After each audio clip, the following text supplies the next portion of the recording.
Waalaikumsalam warahmatullahi wabarakatuh. Alhamdulillahi rabbil alamin. Wa bihi nasta'inu ala umuri dunya waddin. Ashhadu an la ilaha illallah wahdahu la syarika lah.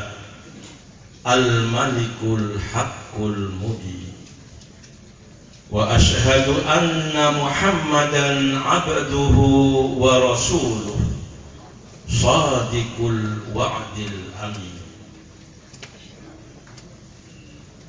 Allahumma salli ala nuril anwar wa sirril asrar wa tiryatil aghyar wa miftahi babil yasar Sayyidina wa maulana Muhammadinil Mukhtar wa alihil athhar wa ashabihil akhyar adada ni'amillahi wa ifdali.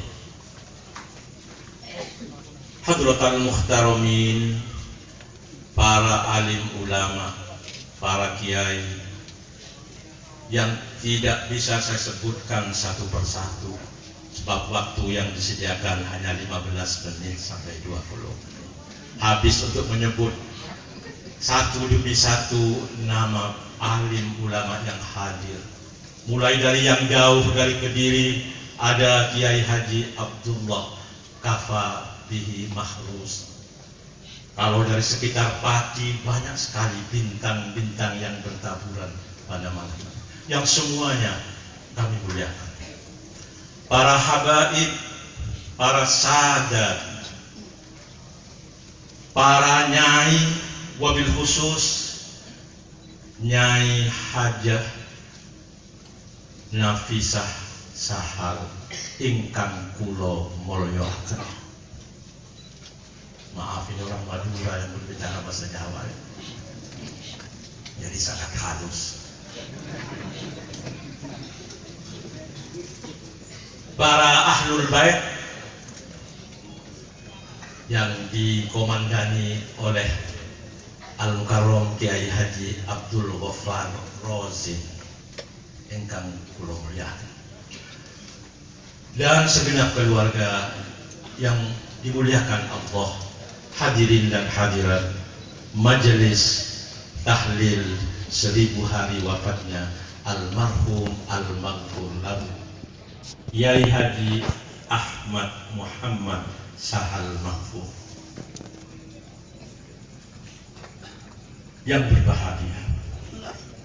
Alhamdulillah pada malam hari ini kita bisa hadir di pondok pesantren peninggalan dari almarhum al-maghfur lahu dalam rangka memperingati 1000 hari wafatnya almarhum al-maghfur lahu. Saya sebenarnya sangat keberatan untuk tampil di hadapan para alim ulama, para kiai, para pejabat, ada Pak Bupati, Pak Wakil Bupati, Pak Dandim, Pak Kapolres, dan lain sebagainya. Saya sangat keberatan sebetulnya.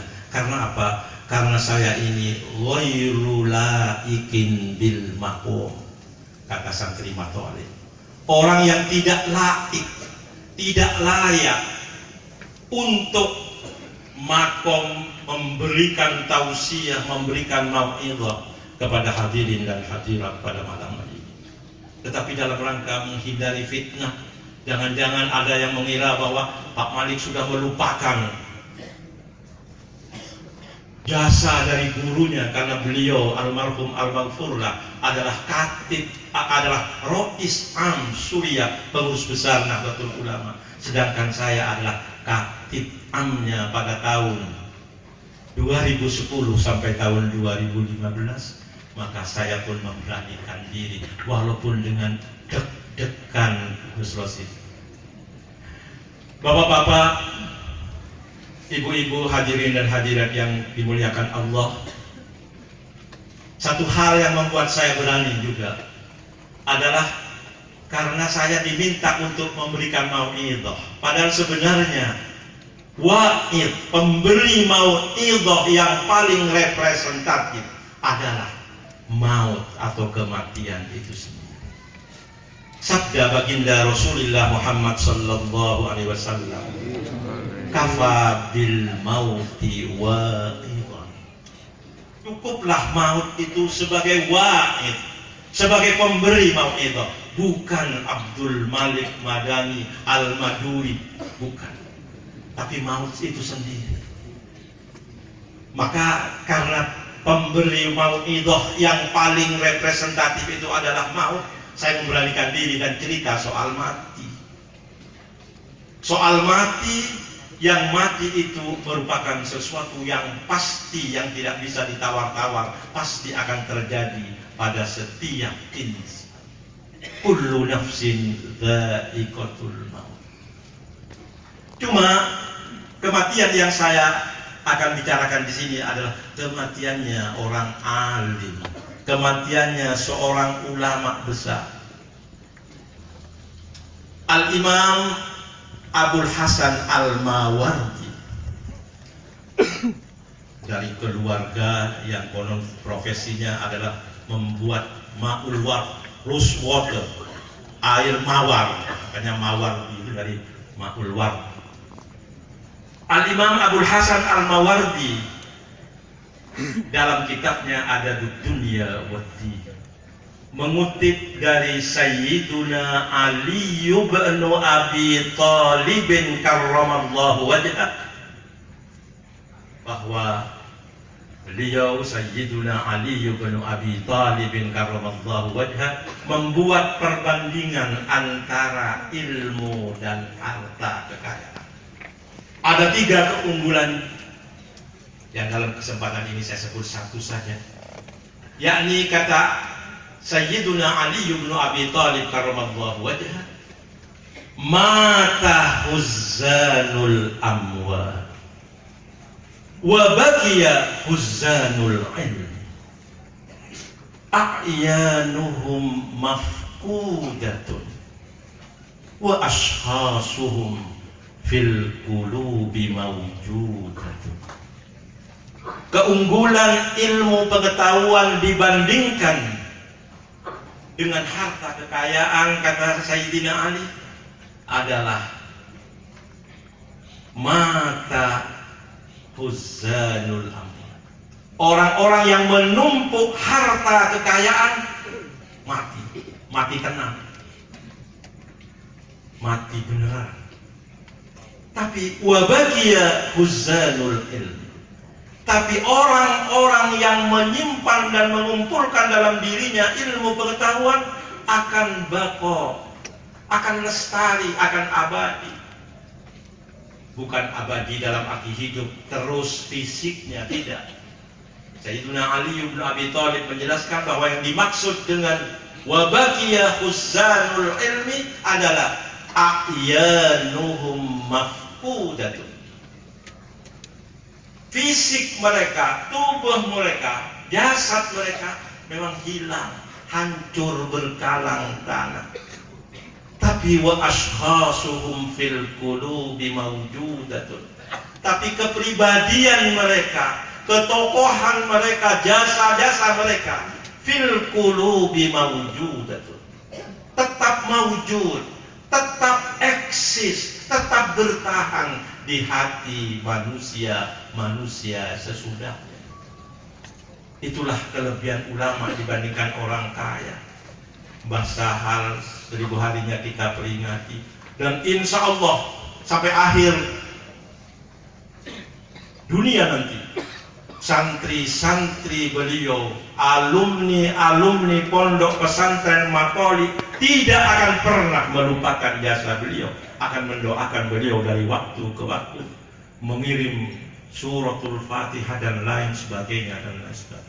Itulah kelebihan ulama, dan kita sudah membuktikannya lewat ulama-ulama dari masa sahabat, tabi'in, dan yang sesudah mereka. Nama-nama mereka abadi di hati umat Muhammad sallallahu alaihi wasallam. Itulah kelebihan orang berilmu.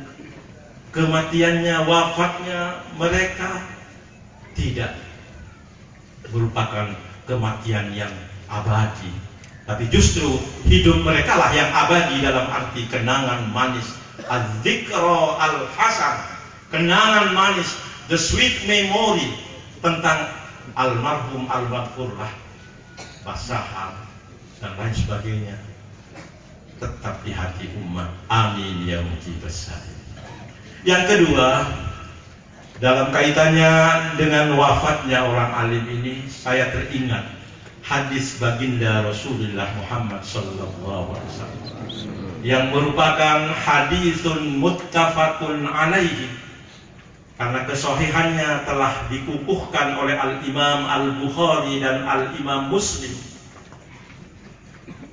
Rasulullah diceritakan oleh salah seorang sahabat beliau, yakni sahabat Abdullah bin Amr ibnul As. Kata beliau, sami'tu Rasulullah sallallahu alaihi wasallam yaqul, inna Allah la yaqbidul ilma intiza'an yantazi'uhu minal ibad, walakin yaqbidul ilma biqabdil ulama, hatta idza lam yabqa alimun ittakhadhan nasu ru'usan juhala, wa fi riwayatin ru'asa juhala, fasu'ilu fa'aftau bi ghairi ilmin fadallu wa adallu.